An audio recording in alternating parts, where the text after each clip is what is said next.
Hello everybody, it is Emery48 here, and today's video is on Darth Bane, Path of Destruction, Part 3, the third and final part. Chapter 21.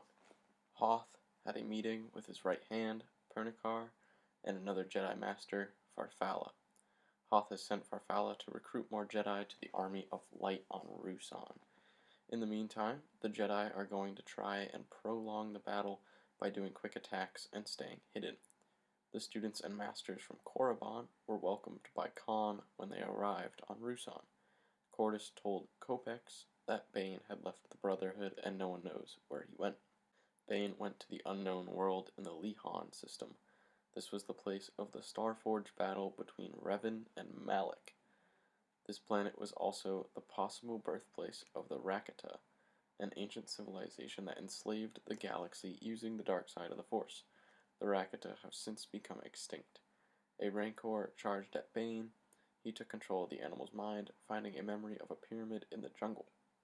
Bane controlled the Rancor to bring him to the pyramid, a long-lost Rakatan temple. Chapter 22. Bane arrived at the Rakata temple. Deep inside, he found a hidden cubby which contained the Sith holocron for Darth Revan. Githany saw a vision of Bane coming to Ruusan to destroy the Brotherhood. She also knows he is at the unknown world. Githany went and warned Kaan.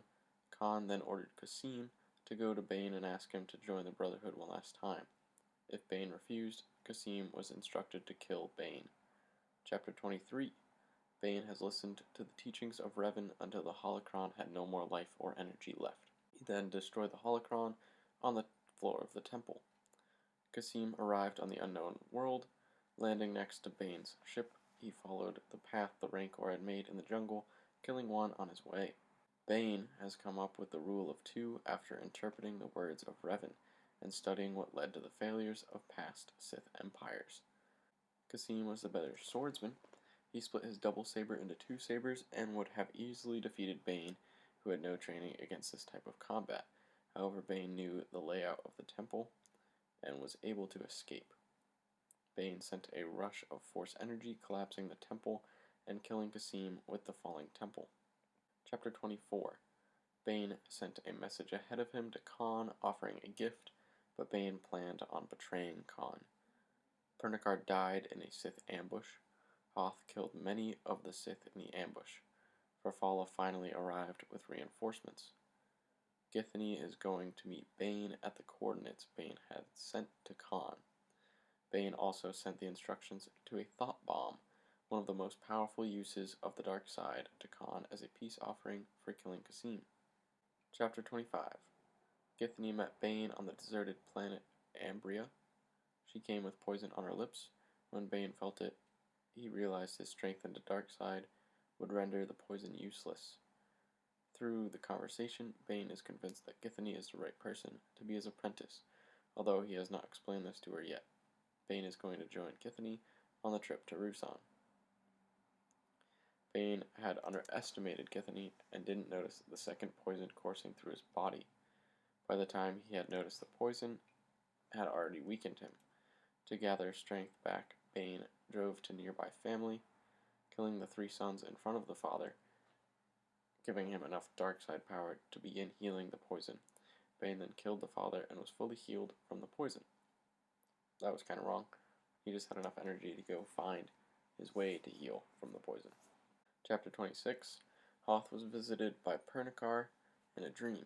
Pernicar told him to ask for Farfalla's forgiveness and work together to better the Jedi and their cause. With the extra energy afforded to Bane after killing the family, he found Caleb, a healer on the planet. By threatening Caleb's daughter, Bane convinced Caleb to heal him. After the poison was removed from his body, Bane left to return to his camp, leaving Caleb and his daughter alive. Chapter 27. Bane arrived on Ruusan. He landed away from the Sith camp and began walking there. On his way, he passed a recent battlefield, killing one of the Sith from the academy who was wounded and would not survive without help. The purge of the Sith had begun. Kaan had set up a strategy meeting with the Dark Lords.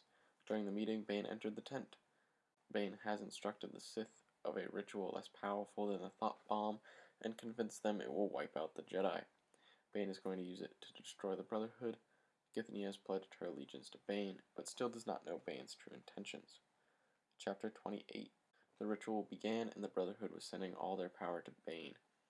The Jedi began running from their camp as the lightning inflamed the forest they were hidden in. Kaan shut the ritual short after the Jedi had been flushed out into the open. Githany joined Kaan and the Brotherhood, attacking the Jedi. Kopecz told Bane that he and other Sith feared him. Bane then returned to the Sith camp. When Bane arrived, the camp was empty. All had gone to join the fight.